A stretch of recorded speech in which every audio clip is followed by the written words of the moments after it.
Hey guys, welcome back to another great episode of Conversations That Lead to Greatness. Now, today we're talking about a money topic, okay? But it's not what you think, okay? So, what are we talking about? It's okay to miss the fun to stack your funds. We're talking about stacking funds and sacrificing and, just trying to enlighten you guys that you don't have a money problem. You have a spending money problem, okay? So, let's get into it. This is Conversations That Lead to Greatness.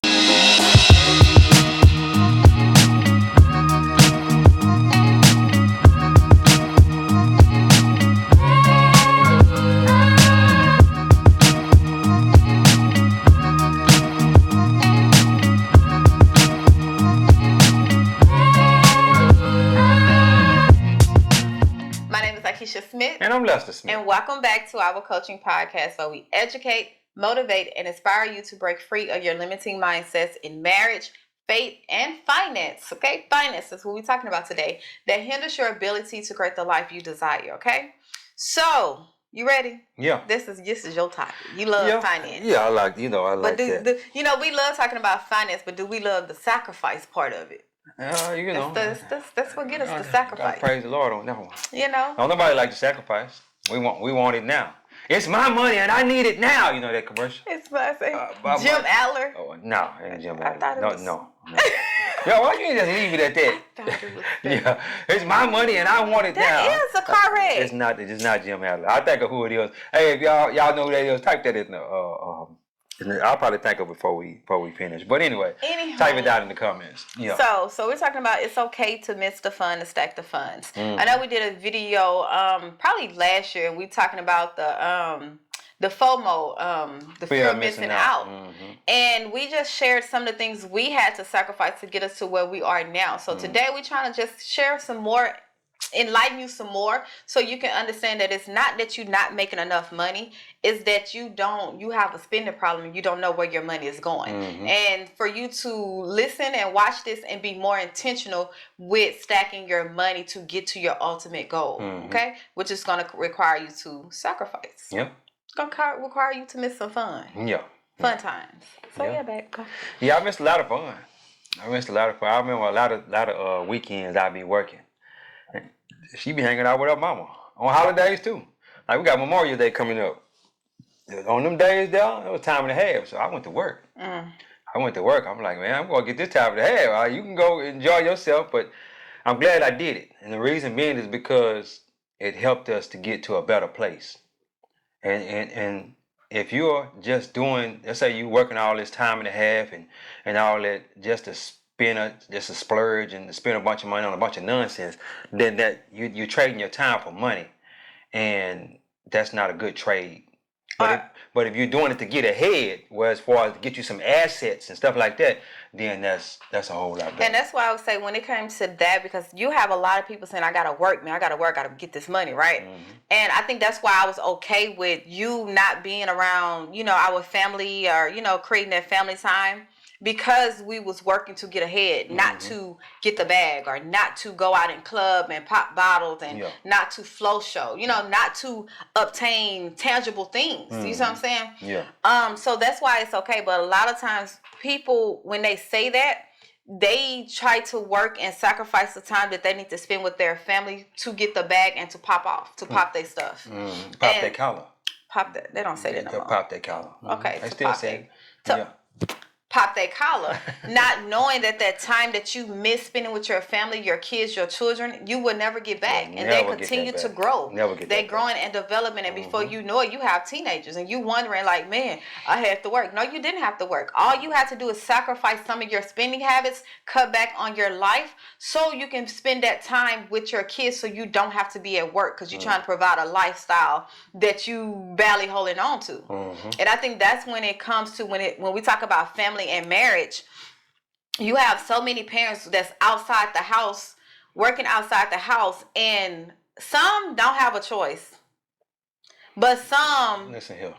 I don't like that. What? don't have a choice. I have to be very non-biased. Yeah, you got to be very, very careful when you say that, because we got a choice in anything we do in life. Yeah, we have a choice. So I was trying to be. Yeah, I don't. Normally, like I'd be on point, but you have, especially when you have a 2-parent household, two people working with an income. You have so many like those type of parents, even in our neighborhood. I looked at when we go to the girls' school and functions. There's not a lot of people there at the functions because they're working. They're working, yeah. And I had to think. I'm like, man, it's blessing.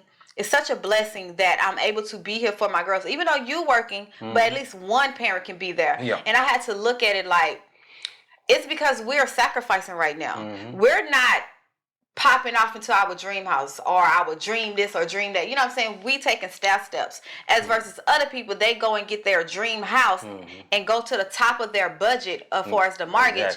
And now you can't even afford to take time off to spend with your kids. Exactly. You see what I'm saying? So you see how she had to what you call it, crab walk. Crab walk. She had to crab walk backwards because when she said you don't have a choice, we all got choices. And let me tell you what I mean when I say that. When let's say you're gonna go buy a house, they gonna give you, let's say you can only afford $300,000 for a house. They're gonna tell you can get a $500,000 house. And guess what most people do? They're gonna go get the $500,000 house. And instead of go getting a house for $250 or $275, maybe even $300, they go get the $5,000 house. Now you at the top of your budget. Now both of y'all got to go to work and all that. One person, see, let me tell you the way they loan money. As far as the bank's concerned, they loan the money according to the income of both people. You understand what I'm saying? So why not go get the house on one person income? So that way the other person have to lay it down, or the other person decide to lay it down. They want to be at home with the kids, they can lay it down. Yeah. So go get the house on that one person income. And that's good. And it's crazy because you have scenarios like we even know people that they have little kids and that the woman income is only to pay daycare. Like you're working just to pay daycare instead of bringing your butt home. Like bring your wife home. You get a little extra hours or whatever because all it's doing is paying daycare. It's not like it's adding to the overall household. Yeah. So daycare and maybe some groceries. Maybe some groceries and bring her home and let her work on her side hustle or whatever. That way she's there. Someone is there nurturing your kids. So when I say it's okay to miss the fun I'm talking about, what I'm talking about is, you going out there creating this life. I gotta work, I gotta hustle, but your kids is suffering. No one is there to raise your kids. You letting grandma, mama, whoever have your kids, society, TV. And I'm speaking from where we're at in the suburbs, because I thought maybe it's because we moved from the hood to the suburbs that these kids gonna be better. Like my kids ain't gonna encounter bullying and it's worse conversations that I'm like, girl, where you get that from? Who you heard that from? Like I thought it was gonna be better because we're not in the hood no more. Now you have a set of different people that have a different mind frame and they're there with their kids. But no, I was in for a rude awakening. The only thing that's better is, as far as the schooling is concerned, is you get better teachers when it's in the suburbs. Yeah, quality of education. Because the teachers, most of them stay in the neighborhood, so they can interact with the kids. Also, you get a better what am I trying to say? Quality of education. Quality of education because the parents is in that neighborhood. But when we're in the hood, the parents, the teachers are in this neighborhood, but they're going to the hood to teach. So they can't teach them on that level. Got you. You understand what I'm saying? Yeah, it's too different. So, but when the teachers are in the neighborhood that we stay in, it's like it's different. You understand what I'm saying? But the thing about it is, it's pretty much the same thing. It's pretty much the same thing as far as the bullying and the stuff like that, and you having to ask her, where did you get that from, and all that kind of stuff like that. But the only thing that I see that's different is, what am I trying to? I'm trying to get it right, trying to see it right, is because it's pretty much the same to me. I don't see really no difference. So, and the reason I say that is because schools teach you to be an employee. We know that. We know that. They're not going to teach you to be no entrepreneur. So it's basically the same thing. It's just in a better educational environment. Oh, yeah. Okay, so that's what you were saying. You saying far as the school system. Yeah. But I'm going to the fact of the parenting of it. Because at the end of the day, they only have them 8 hours a day. There's only so much they can do as a school system. Yeah. But as a parent, you have to cultivate them before they go to school. Yeah. So what I'm saying is the kids, like, some of the stuff coming out their mouth and kids and culture and all this stuff that I thought I won't see because I'm raising my kid in a better environment. It's the same. And it goes back to because nobody is in the home. Both parents is working. Both parents is out there grinding and getting it instead of saying, okay, man, let us really look at our budget, cut back, sacrifice. I might not get this Range Rover. We might not need to have 2 luxury cars, or you know what I'm saying? Let's cut back so somebody can be home with their kids when they're home. Or even take one of the cars and put it on Turo. Yeah. Yeah, take one of the cars and put it on Turo so that way somebody else can pay their car note. Something where it can free up your time. Because you're working for your time. You're working, and that you would never ever feel that you get paid enough because your time is priceless. It's something you can't get back. So that's where I'm coming from when it says sacrifice. With me, I for so many years I worked 7 days a week, 6-7 days a week. I was in grind mode. I had a vision, and God gave me that vision, and I say, well, let's go. I'm gonna just go with it and see what happens. And that got us to where we are right now. I retired 2 years ago. Well, actually, we both did. We both retired 2 years ago. I'm not saying we don't work anymore, period. But I'm still working. It's freedom. It's in your business, though. It's in my business, and it's freedom that way. I ain't got the answer to nobody. Cause I remember the last straw is when Thanksgiving. I hadn't worked on Thanksgiving. I worked for the same job for 20 years, and I hadn't worked on Thanksgiving probably in about 11, 12 years, maybe somewhere around 10 years, and I had signed with this company. And the company wanted me to work as a 40-hour guarantee. So if they're giving you 40 hours, they basically tell you what to do.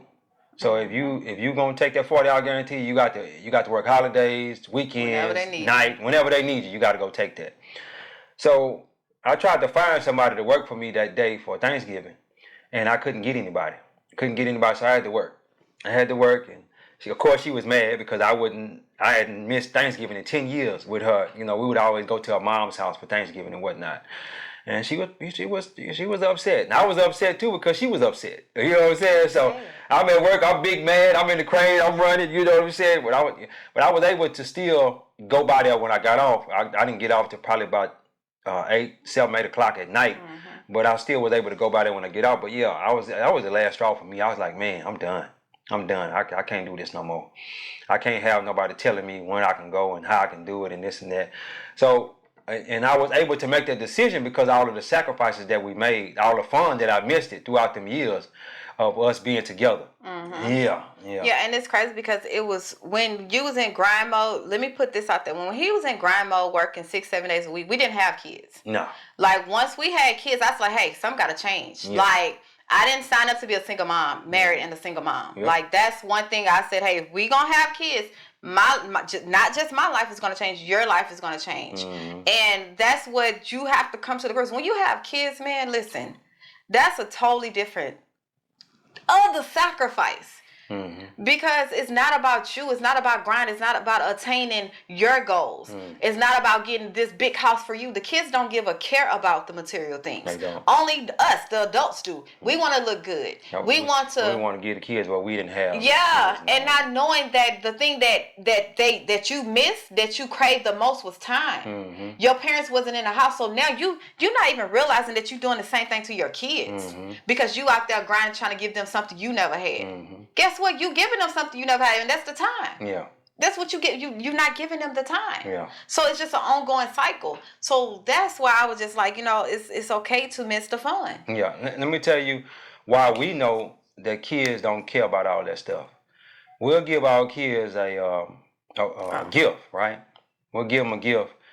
They'll kick the gift to the side and be playing with the box that the gift came in. True story. True story.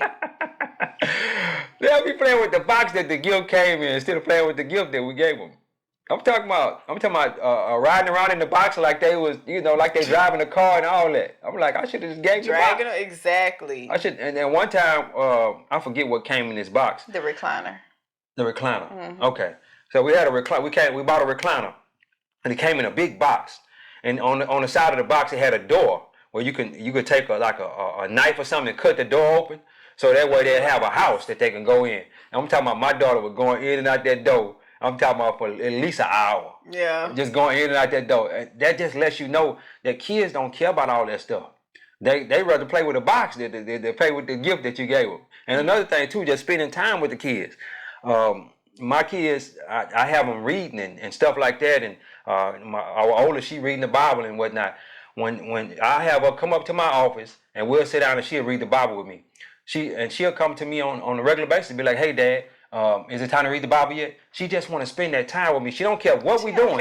Yeah. She don't care what we're doing. She want to spend that time with me. And my other daughter, the little one, she'll come up there to get some candy. I have some candy there. She'll come up there, she'll get her candy, and then, we'll do our little flashcards, and then she'll go ahead on. They just want to spend that time with you, man. Mm-hmm. They want to spend that time. And even when you had said something, crap, it was in my head. Yeah. It's all good. It's all good. Yeah, it's okay to miss the fun and stack your funds, though. It's okay.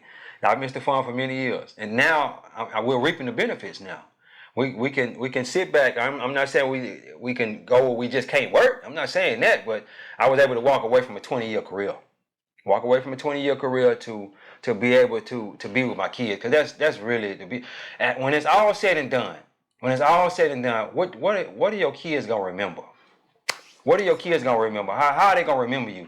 Mom just stayed at work all the time. Dad just stayed at work all the time. They gave us everything that we wanted, but they stayed at work all the time. Mm-hmm. Yeah. And it's because when you were saying about, kids, they don't care about the material thing. Yeah. It's all about how you raise them, how you cultivate them. Yeah. If you're raising them that every time I miss something, I'm going to give you to make up. I'm going to give you what you want to make up for me not being there, or make up for me not putting you to bed at night. That's how your dad did you, huh? Huh? That's how your dad did you, huh? No. He wasn't there, so he pretty much gave you everything you wanted. I didn't move with my dad until I was in high school. Well, you still pretty much got you everything you wanted, though. But I still what you told me, though. Yeah, he gave me everything I wanted, but I still had that mom. You had to bring them grades, though. No, grades wasn't a problem because I was into everything at school, so I had to keep my grades up. Okay. I didn't move in with my dad, just my dad, until I was like maybe the summer of my I'm talking about the point. I'm talking about the point where you told me he just gave you everything you wanted. He did. Why did he give you everything you wanted? Because he wasn't in your life. Because he was always working. Because I thought I was the only child. I thought I was the only child. Like he treated me like the only child. I'm thinking it was because he was gone all the time. He was at work house. Y'all didn't really spend that much time together, did you? Yes, we did. Okay. Don't let me add my people stuff out. Okay. I'll tell you this at the end. Okay. You know. Okay. All right. My dad was there. See, why you got to do that? Man, my parents gonna give me. It's all good. It's all good. But I thought I heard you tell me that. Your dad would always give you stuff because he wasn't around like he. No, yeah, he was around. That's why I wanted my mom and daddy together, because I felt like somebody was in the way. Like my mom and daddy, y'all need to be together. Like I always wanted my mom and dad together. Okay, but thank God for not granting that prayer. Yeah, hallelujah. Exactly. I wanted my mom and dad to be together too, and I figured like that was the reason why both of them went through what they went through, because they wasn't together. Really? You never said that? I never heard that. Yeah. I feel like that was because my dad didn't want a kid. He didn't want me, right? Mm-hmm. So, he left. He left, but he tried to come back. My mom said, "No, I ain't getting you." I think if he'd have came back, then they would have been. And she told him he couldn't come back. Then she started doing drugs and stuff and whatnot, and he started drinking. So, it's like, and it killed both of them. Basically what they was doing. So, yeah, man, I was like, they came together. Yeah, if they would have stayed together, then I think they would have been all right. Yeah. Yeah. I got you. I don't know how we got on this show. Yeah. But, it's just. But we talking about, money it's problems. It's okay to miss the fun to stack your funds. Money problems. So many times people always feel like, I gotta make some more money. I gotta make some more money. Yeah. I'm not making enough money.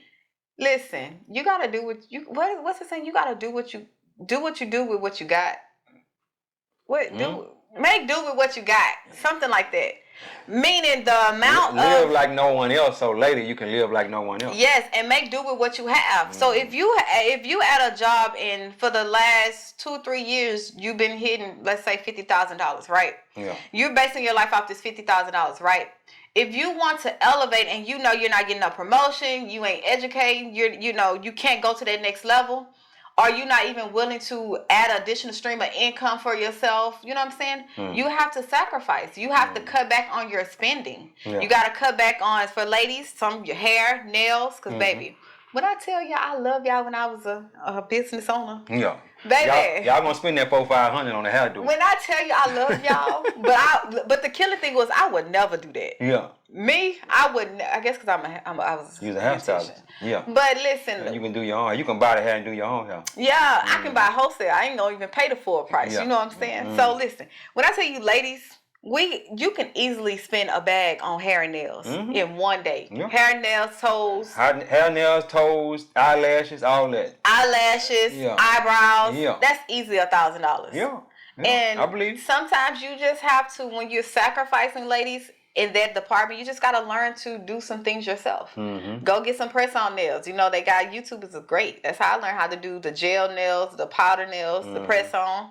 Learn how to do some quick weave. Learn how to do your own hair, your own lashes. Like sometimes you just got to sacrifice, man. I know you be talking about is quality time and self-care. Listen, self-care at home. Because you got a goal to accomplish.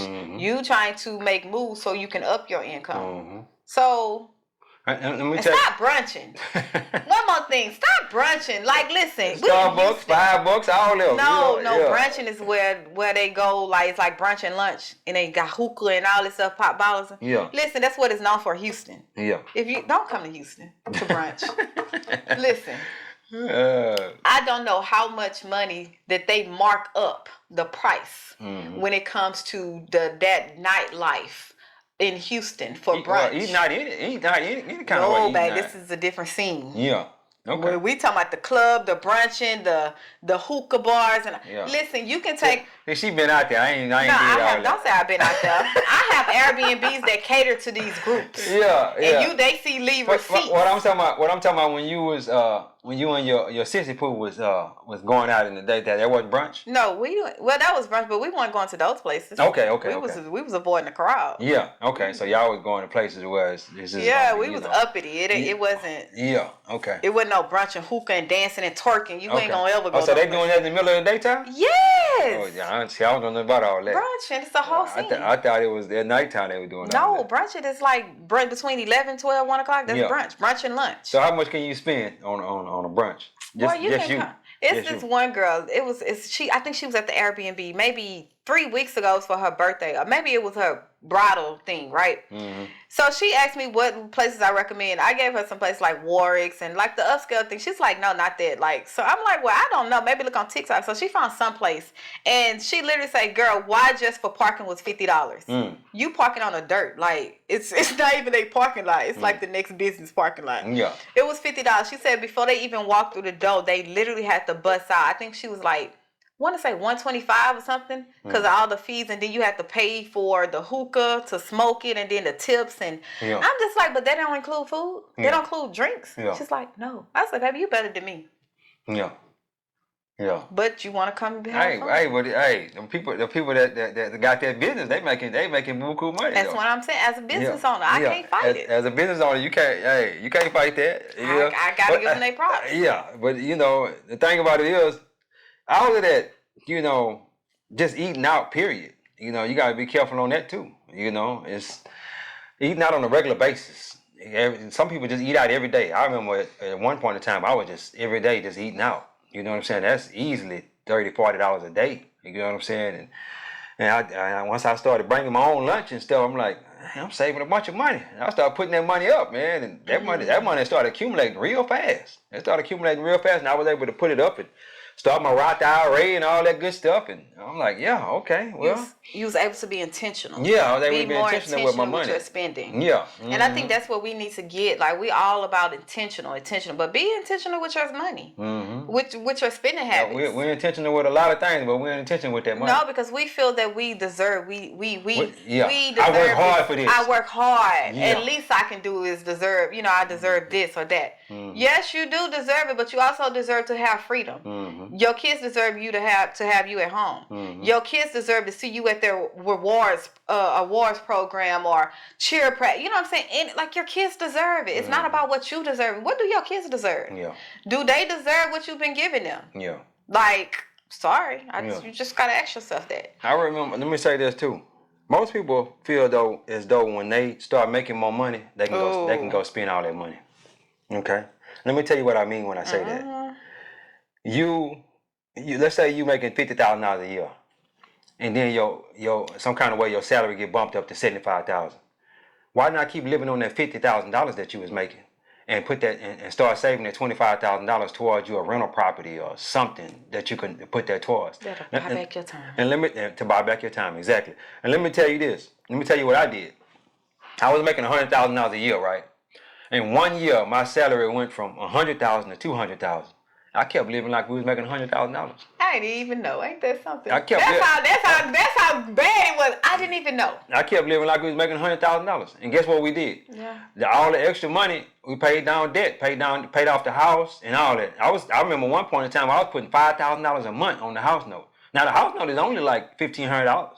$1,500 a month, $1,600 a month. I was putting $5,000 a month on the house. To knock it out, I was knocking it out quick too. Putting that kind of money towards it. And I just kept living like we was making $100,000 a year. And even when we was making $100,000 a year, we wasn't living like we was making $100,000 a year. We was living like we was making 75 because I was able to put money up from that too.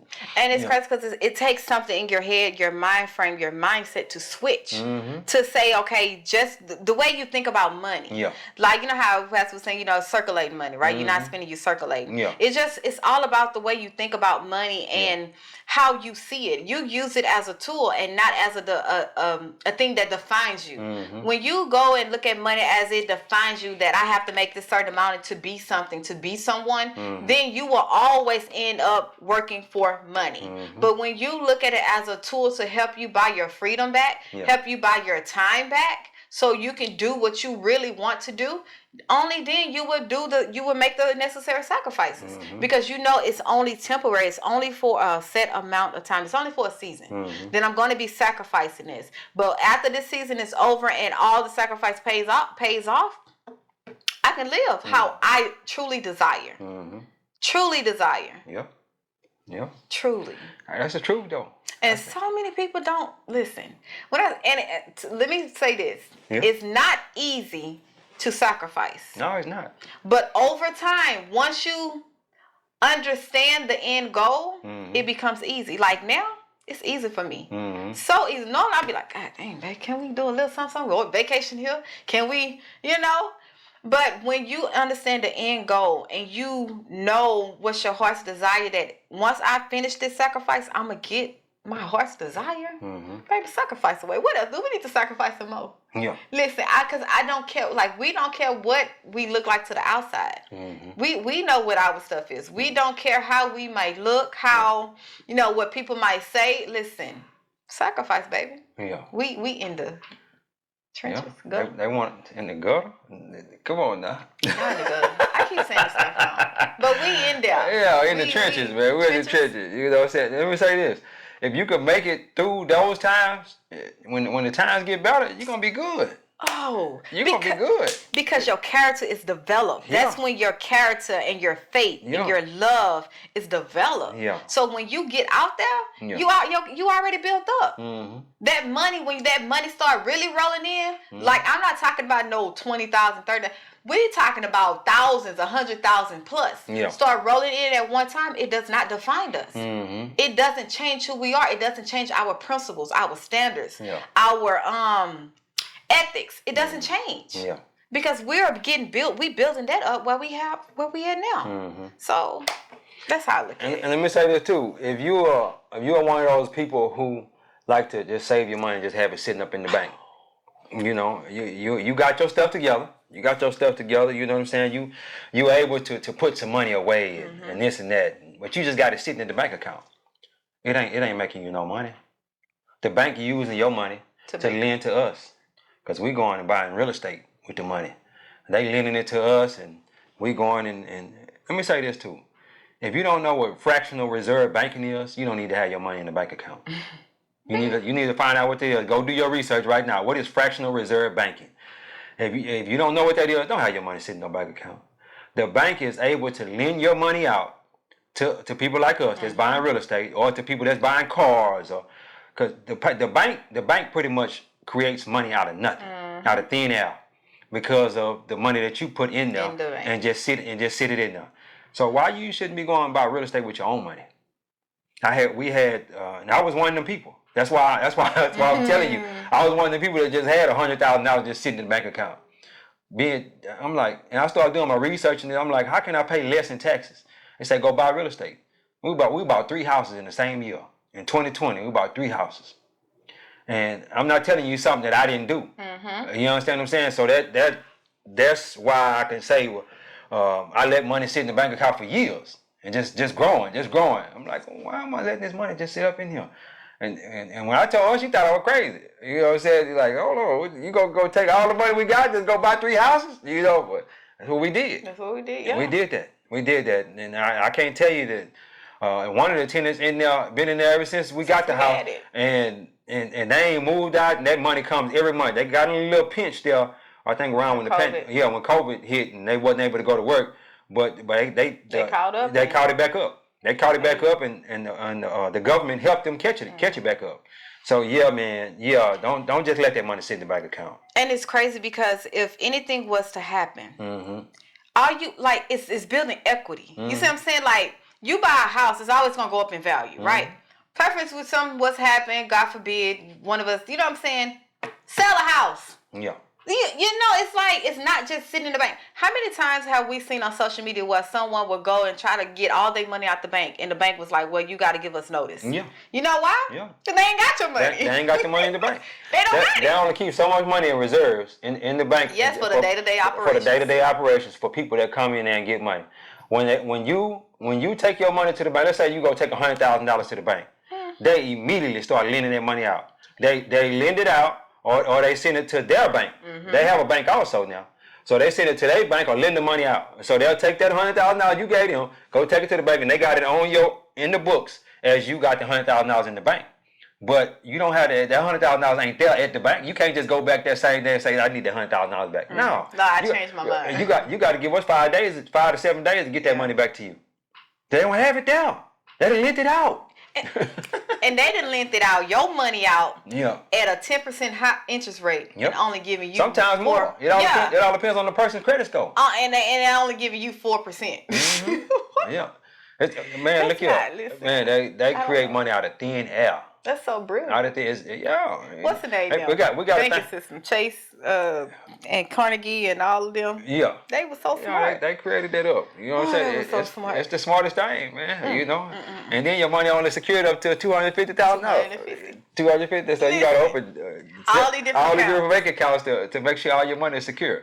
But your money sitting in the bank, it ain't sitting there. It's lent out to other people. Circulating. Yeah, it's circulating. And when somebody else go buy a house, they lend your money to them people. So for them to buy that house.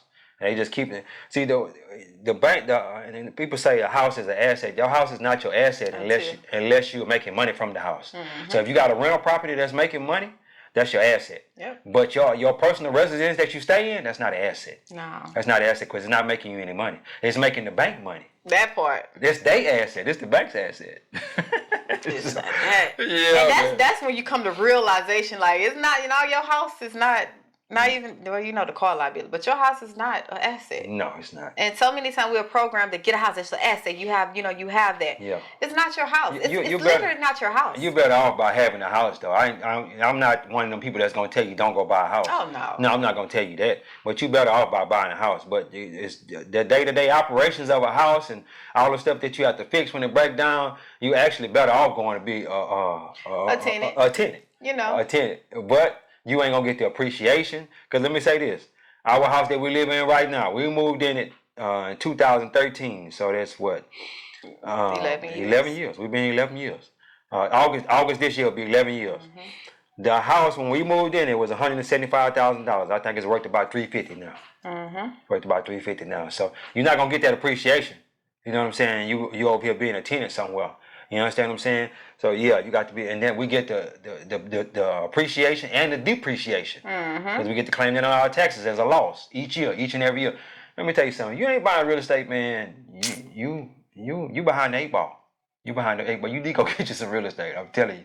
And this is not financial advice. That's my disclaimer. It's not because I don't want you to go get a piece of real estate and say that man, Lester, you told me to get the piece of real estate and the tenant ain't paid rent since they moved in. Educate yourself. Educate yourself. Whatever with whoever. Don't take no advice as in all be all. Yeah. Educate yourself on that advice. Educate yourself. And make the sound decision that is right for you. Even educate yourself on what I'm saying. Yes. Yeah, please do. And I want you to do that because I'm not going to take nobody's advice and not educate myself. Ooh. Yeah, I got to go educate myself on that. But yeah, real estate is the way to go. It is. If you ain't buying real estate, you behind the 8 ball. Get you some real estate. Yeah. And if you can't, become a tenant. Yeah, because we need you. We need you to be a tenant. we need you to be a tenant. So, you know. We might do a rent to own. Yeah. You can do a rent to own too. And the good thing about rent to own, let's say you get a house and you want, you go pay cash for the house. Because the only way you can do a rent to own is you own the house free and clear. The good thing about a rent to own is if the person stop paying the mortgage, you can take it back. You can be the bank. You can basically be the bank. So go get you a house for $200,000, right? You rent it out to this tenant. You say this is a rent to own situation. You ain't fixing nothing. I don't fix no toilets. I don't fix nothing. This is your house. You're a rent to own and you're getting it from me, right? I'm the bank, okay? When you don't pay your mortgage for 3 months or 2 months, I kick you out and go give it to another person and have them pay the same $200,000 that you started. You was gonna get the house for. Yep. And keep doing that. Keep doing that over and over again. I think that's what the bank do. That's all they do. Mm-hmm. You know what I'm saying? So you the bank. So if you got $200,000 getting in the bank account, just go get your $200,000 house and rent it out, and tell them that you ain't fixing nothing. That everything that happens, they fix on it themselves. Mm-hmm. Man, look here. So many ways in this real estate. So many ways to do real estate. Yes, it's so many ways to do real estate. Real estate is the one asset that the bank will loan you 80%. If you first time home buyer, they'll loan you 97% of them because they want you to put 3% down. Mm-hmm. Oh, so, yeah. Yeah, so they'll loan you 97%. That's the only asset they'll loan you that much higher percentage on. You understand what I'm saying? So yeah. If you ain't buying real estate, I don't know what to tell you. Be intentional with your spending. Miss some fun. Some of us can afford to miss the fun. Yeah. You know, we need to stack funds, but we need to be very smart and intentional when we stack it and when we hustling and grinding. Yeah. We're not hustling and grinding just to say we hustling and grinding. I'm out here grinding. Yeah. You know, we're not doing it just for... You gotta buy your time back. Buy your time back. When you grind, make it a thing in your mind that I'm buying my time back. Mm-hmm. When you sacrifice, when your kids is missing mom and dad at home, making your mind that I'm sacrificing to buy my time back so I can, at the end of the day, I can come home and be with my kids, be with my family, be with my wife. Yeah. That's all we saying. And you may say, well, I don't know what. I'm gonna say this real quick and we're gonna close out. You may say, well, what y'all mean by buying your time back? Buying your time back. What does that mean? I don't even understand what that means. If you go get a rental, let's say you save up enough money to go get your rental property, they want you to, as an investor, they want you to put 20% down. So you go buy a house for $200,000, you're gonna have to put $40,000 down. I'm pretty sure some of y'all may have $40,000 just sitting in the bank account. Go get a house, and that house is gonna produce you maybe $500 a month. Okay, if you make $250 a day, you bought 2 days. You bought 2 days back that you don't have to work. Mm-hmm. That's 2 days. 2 days a month that you don't have to work because you done bought that time back because you got a tenant in that house that's giving you $500 a month. The house is gonna make more than that, but you got to factor in taxes, insurance, and all that stuff like that there. But that's what we mean by buying your time back. But anyway, guys. Yeah, guys. Yeah. We done went on a little too long. You know, we get passionate when we get to talking about money and buying your time back and stacking the funds and to miss some fun and all that good stuff. Yeah, but don't forget to like, share, and subscribe. Yes. Don't forget to like, share, and subscribe because we gonna keep dropping these gems, keep dropping this. It's been a long time since we did a finance video, so we was due for one. We've been staying along faith and marriage because God told us that He wanted us to help married couples stay married. So that we've been going real heavy on that. But yeah, we're gonna get back on the finance a little bit. But this can go into that too because we talking about marriage. If you out there working and grinding and you neglecting your home, how your marriage gonna work? Exactly. Bring your wife home. Yeah. So men, bring your wife home. Yeah. Just saying. She want to be at home. She really do. She want to be at home. She want to be that mom. She may tell you she don't want to be at home, but she want to be at home. She may give her that opportunity. She may have that Range Rover and all that, and she paying that Range Rover note and all that there, but she don't really want to be paying that. She'll take a step down in car to come home. I promise she will. You don't believe me? Try it and see. But anyway, guys, God is good. Life is good. When we look good, we feel good. We live in a life of abundance. Peace. Bye, guys.